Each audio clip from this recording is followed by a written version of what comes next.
Nucleic acid মূলত গঠিত হয় তিনটি রাসায়নিক অংশ দ্বারা। প্রথমটি হলো ফসফেট গ্রুপ, দ্বিতীয়টি হলো সুগার যেটি হতে পারে ডিঅক্সি রাইবোজ সুগার যেটি ডিএনএর ক্ষেত্রে দেখা যায়, অথবা রাইবোজ সুগার যেটি আরএনএর ক্ষেত্রে দেখা যায়, এবং তৃতীয়ত নাইট্রোজেন কন্টেনিং বেস অর্থাৎ নাইট্রোজেন বহনকারী একটি বেস।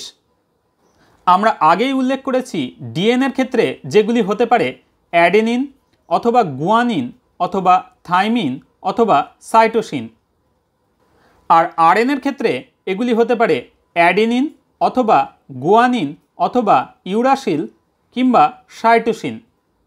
যখন রাইবোজ বা ডিঅক্সি রাইবোজ সুগার এবং পিউরিন বা পিরিমিডিন ধরনের যে কোনো একটি নাইট্রোজেন বহনকারী বেস পরস্পর কোভ্যালেন্ট বন্ধনী বা যোজ্যতা বন্ধনী দ্বারা যুক্ত থাকে, তখন সেই গঠনকে আমরা বলে থাকি নিউক্লিওসাইড।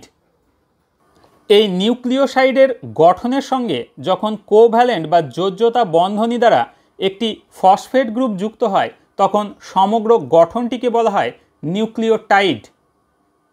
ডিঅক্সি রাইবোনিউক্লিক অ্যাসিডের গঠনে অবস্থিত নিউক্লিওটাইডগুলিকে বলা হয় ডিএনএ নিউক্লিওটাইড, আর রাইবোনিউক্লিক অ্যাসিডের গঠনে সংযুক্ত নিউক্লিওটাইডগুলি হল আরএনএ নিউক্লিওটাইড। অর্থাৎ নিউক্লিওটাইড হল নিউক্লিক অ্যাসিডের গঠনগত একক।